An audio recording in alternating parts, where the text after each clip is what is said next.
दोस्तों, आज जो कॉमिक्स हम पढ़ेंगे उसका नाम है राम रहीम और खूनी समुद्र। ये राम रहीम की कॉमिक्स है और ये तीसरा पार्ट है।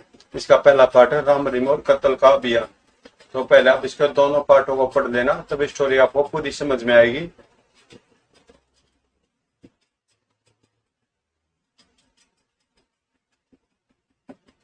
ये यहाँ पे जो स्टोरी दे रखी है ये इसके शुरू के दो पार्टों की स्टोरी है। तो मैं इसको छोड़ रहा हूँ क्योंकि ये आपने पढ़ दिए होंगे, इसलिए इसको मैं शॉर्ट में नहीं पढ़ रहा।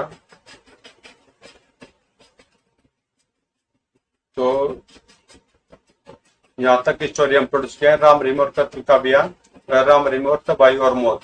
अगर आपने नहीं पढ़ी तो आप पढ़ लेना। ये कॉमिक आपको मेरे चैनल की प्ले लिस्ट में राम रहीम का फोल्डर है, उसके अंदर मिल जाएंगी। तो पढ़ते हैं आगे से। सारी जानकारी हासिल करने के बाद चलो सबसे पहले मैं ट्रांसमीटर रूम में ले चलो। हाँ, मैं तैयार हूँ। याद रखना कुत्ते, यदि तुमने हमसे कोई चाल चलने की कोशिश की तो मैं तुम्हें जिंदा नहीं छोड़ूंगा।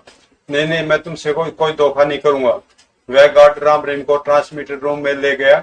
वहां से ट्रांसमीटर द्वारा राम ने चीफ मुखर्जी को सारी स्थिति की सूचना दे दी। तुम चिंता मत करो, मैं सैनिक मदद लेकर वहां पहुंच रहा हूँ। और एंड ऑल। उसके बाद राम रहीम गार्ड के साथ जहाज के बारूद खाने में पहुंचे। रहीम, टाइम बम उठा लो और इन्हें हम जहाजों के महत्वपूर्ण स्थानों पर सेट करेंगे।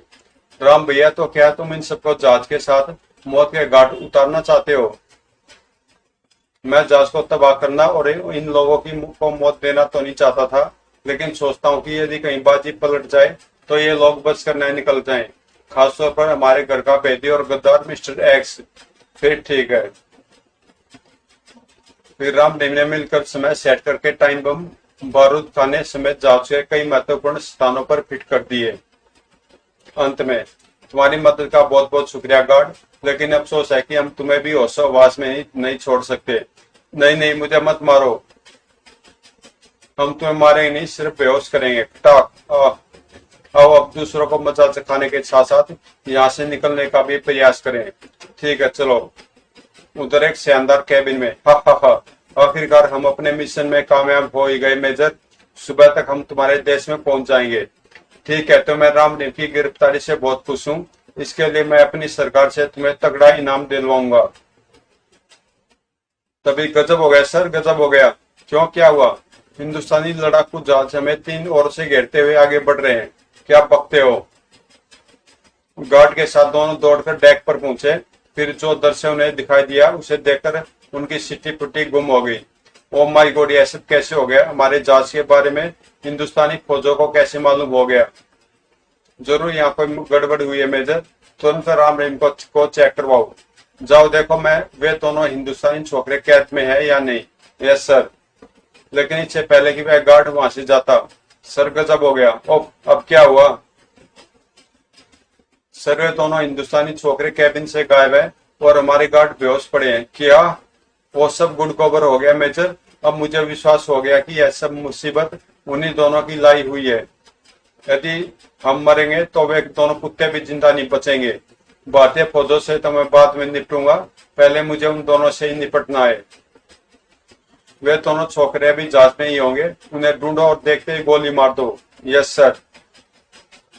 तभी तर अरे, गोले की आवाजें कैसी? जरूर वे दोनों छोकरे ही होंगे। आओ आओ, हम देखते हैं उन्हें। अब वे मेरे हाथों जिंदा नहीं बचेंगे। उधर तर ई उफ आ ठा ठा। वे रे राम रहीम, अभी खत्म कर देता हूँ कुत्तों को। धाए धाए। परंतु वांगली के निशाने से राम रहीम बाल बाल बच गए। हम तो आगे दोनों कुत्ते मरने के लिए। तर रहीम फायर। तर ठा ठा उफ आ ई। पलक झपकते ही वांगली और एक्स हमेशा हमेशा के लिए गहरी नींद सो गए। रहीम, टाइम बम फटने में चंद मिनट ही शेष रह गए हैं।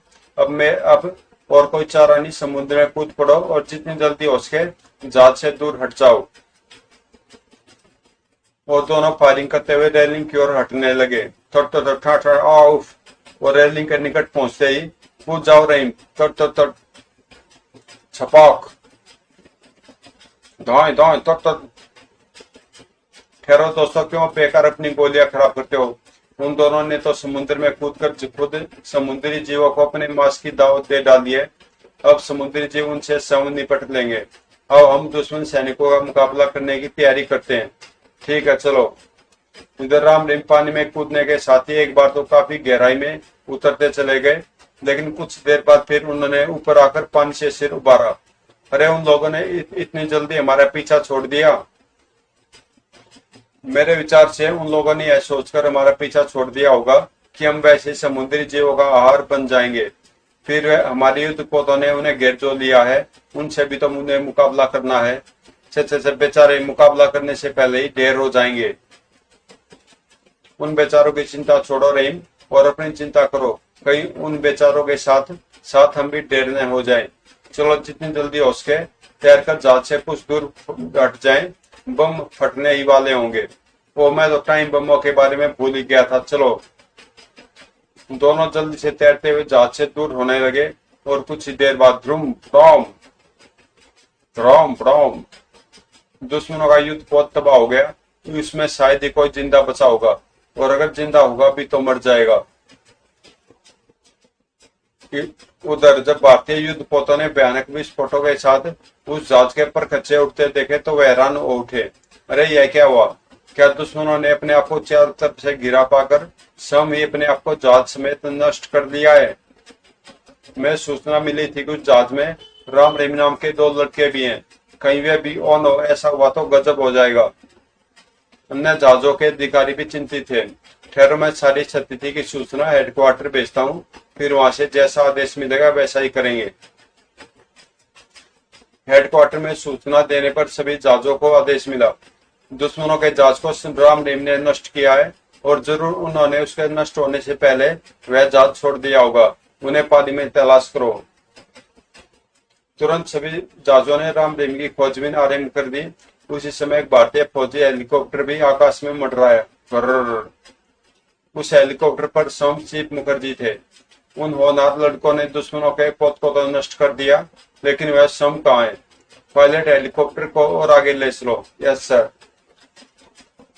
इधर राम रहीम तैरते हुए भारतीय पोत की ओर बढ़ रहे थे। राम भैया, वो देखो, एक हेलीकॉप्टर हमारी ओर आ रहा है। शायद उन्हें हमारी खोज होगी। जल्दी हेलीकॉप्टर राम रहीम के ऊपर पहुंच गया। सर, वह देखे 2 व्यक्ति। आहा, वे राम रहीम ही है। हेलीकॉप्टर को और नीचे ले चलो। Yes sir. जब हेलीकॉप्टर काफी नीचे हो गया, राम रहीम, मैं तुम्हारा अंकल मुखर्जी हूँ, तुम दोनों ठीक तो हो ना? आहा, चीफ अंकल। अंकल, जल्दी नीचे सीढ़ी फेंके, जल्दी कीजिए, अभी लो। तभी चारों तरफ से भयानक विस्फोट गूंजे। धड़ाम धड़ाम। अरे, यह क्या हुआ? हमारे युद्ध पोत कैसे नष्ट हो रहे हैं? धड़ाम। देखते देखते भारत के 4 पोत आश्चर्यजनक तरीके से नष्ट हो गए। फिर सावधान, नीचे दुश्मनों की पनडुब्बी है और वही हमारे जहाजों पर आक्रमण कर रही है। जो भी कार्यवाही करो। राम भैया, तुम्हारी समझ में आया कि हमारे जहाज एकाएक कैसे नष्ट हो गए? जरूर हमारे आसपास कोई भयानक खतरा उपस्थित है, लेकिन हमारे आसपास तो कोई दुश्मन नहीं है। दुश्मन आसपास नहीं, बल्कि पानी के नीचे है।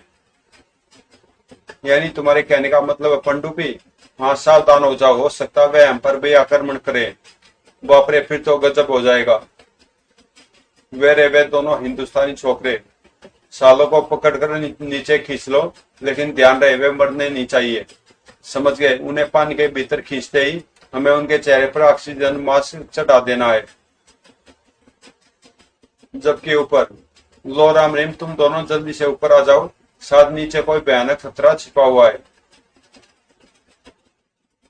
लेकिन राम रहीम ने जैसे सीढ़ियां पकड़नी चाहिए, और वो यह किसने मेरे पैर पकड़ लिए?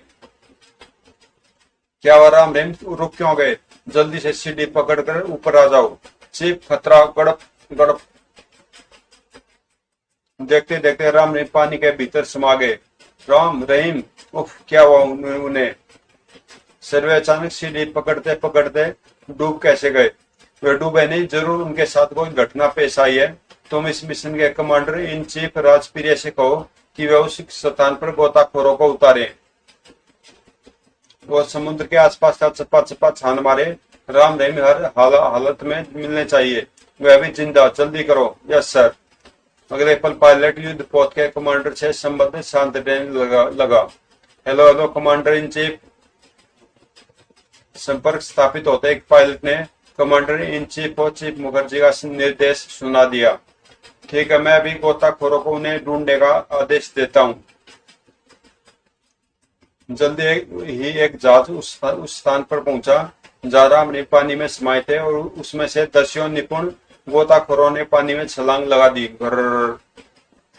वे गोताखोर चारों तरफ फैलकर रामरिम की तलाश करने लगे, जबकि समुद्र से उभरने वाले गोताखोर मानव रामरिम को पकड़े तेजी से एक तरफ बढ़े चले जा रहे थे। शहबाज, हमारी पनडुब्बी नजदीक ही है, जरा और तेजी दिखाओ।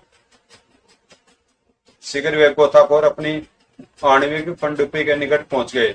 उनके निकट पहुंचते ही पनडुब्बी का विशेष द्वार खुला और वे गोताखोर रामरिम को लेकर उसमें समाते चले गए। उनके भीतर घुसते ही पनडुब्बी का द्वार बंद हो गया और वह तेजी से एक तरफ बढ़ चली। इधर भारतीय गोताखोर लगभग 2 घंटे तक समुद्र को खंगालते रहे, लेकिन असफल रहे। हमने बहुत खोजबीन की है सर, लेकिन उन दोनों लड़कों का कहीं पता नहीं चला। लगता है वे दोनों किसी समुद्री जीव का शिकार हो गए। कमांडर इन चीफ ने यह सूचना चीफ मुखर्जी तक पहुंचाई। नहीं, ऐसा नहीं हो सकता। वे किसी समुद्री जीव का नहीं बल्कि दुश्मनों का शिकार बने हैं। आप लोग अपनी खोज जारी रखिए। Okay mister Mukherjee. उधर पनडुब्बी के भीतर एक लंबे चौड़े कैबिन में। हा, आखिर तुम दोनों एक बार फिर हमारे कब्जे में आ ही गए। तो तुम भी मेजर वांगली के साथी हो, वह कुत्ता जो मिस्टर एक्स के साथी हमारे हाथों मारा गया है। खामोश, मैं तुमसे अपने हर एक आदमी की मौत और तबाही का बदला लूंगा रामजादो, वरना मेरा भी नाम कमांडर चुंग चीन नहीं। कमांडर, अपने आदमियों की मौत का बदला लेने से पहले कम से कम यह तो बता दीजिए कि हम दोनों वांगली के कब्जे से आपके कब्जे में कैसे पहुंच गए। हा, यह भी मेरी बुद्धिमत्ता का एक प्रमाण है। जब वांगली ने हमें यह सूचना भेजी कि वह तुम्हें जिंदा अपने देश लेकर आ रहा है, तो मेरा माथा ठनका। लगा कि तुम दोनों कहीं जहाज में भी कोई गड़बड़ न कर बैठो, क्योंकि मैं तुम दोनों की नस नस से वाकिफ हूँ। इसलिए मैंने गुप्त रूप से वांगली के जहाज की निगरानी करने का फैसला किया, जिसके परिणाम स्वरूप इस समय तुम दोनों मेरे सामने हो। लेकिन मुझे मिस्टर एक्स और वांगली की मौत का सदैव अफसोस रहेगा, क्योंकि वे दोनों हमारे देश के लिए बहुत ही महत्वपूर्ण और काम के आदमी थे, और मैं उन दोनों की मौत का तुम दोनों से बहुत ही भयानक बदला लूंगा। गुड़ुम गुड़ुम। तभी एक दो भयानक धमाकों के साथ पनडुब्बी बुरी तरह हिल उठी। ओ, यह क्या हुआ? हा, अभी क्या हुआ कमांडर? होगा तो अब। मुझे लगता है हमारे युद्ध पोतों ने तुम्हारी पनडुब्बी को अपने राडार स्क्रीन पर देख लिया है और उन्होंने शायद तुम्हारी पनडुब्बी पर आक्रमण कर दिया है। खामोश, ऐसा कभी नहीं हो सकता। मैं अभी जाकर असलियत मालूम करता हूँ। गार्ड्स, तुम इन दोनों को। परंतु अभी कमांडर चुंगची अपनी बात पूरी भी न कर पाया था कि एक व्यक्ति घबरा हुआ सा वहां पहुंचा। गजब हो गया कमांडर, हिंदुस्तानी युद्ध पोतों ने हमारी पनडुब्बी पर आक्रमण कर दिया है। क्या बकते हो? हा, मैं नहीं कहता था कमांडर कि यह धमाके हमारे ही युद्ध पोतों के आक्रमण से हो रहे हैं। यदि ऐसी बात है तो मैं तुम्हारे देश के युद्ध पोतों की धज्जियां उड़ा दूंगा। तुम दोनों भी मेरे साथ कंट्रोल रूम में चलो। वहां तुम सब अपनी आंखों से अपने देश के युद्ध पोतों की तबाही और बर्बादी देख लेना। कमांडर रामरिम को लेकर पनडुब्बी के कंट्रोल रूम में पहुंचा, जहां कई टीवी स्क्रीन प्रकाशमान थे और उन पर समुद्र के ऊपर का दृश्य उभरा हुआ था।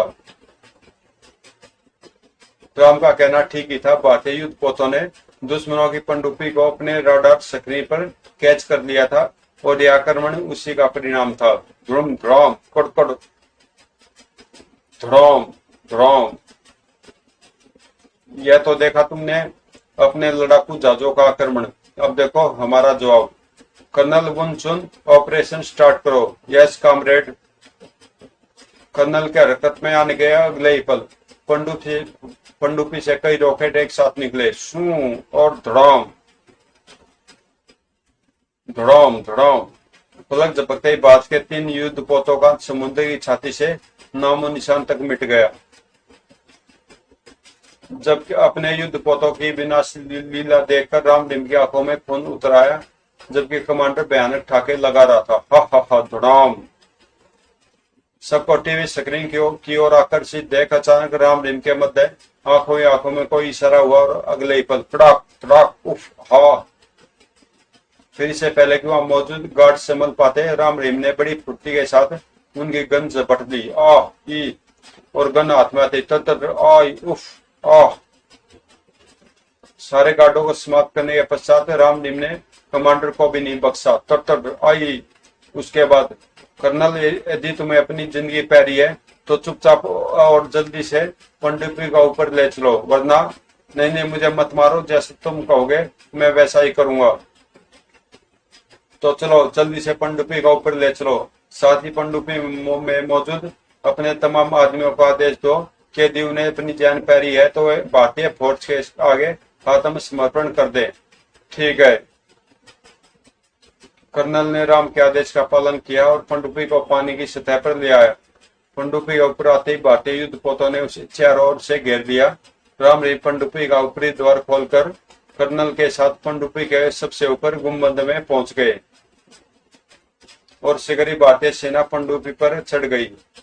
कर्नल समेत दुश्मन सैनिकों ने कोई विरोध न कर आत्मसमर्पण कर दिया। राम भैया, एक बार फिर हमने किला फतेह कर लिया। हाँ, इस विजय की इतनी जल्दी उम्मीद नहीं थी। लो, चीफ मुखर्जी भी आ गया, आप पहुंचे। घर चीफ मुखर्जी ने तुरंत नीचे सीढ़ियां लटकाकर राम रहीम को ऊपर हेलीकॉप्टर में ले लिया।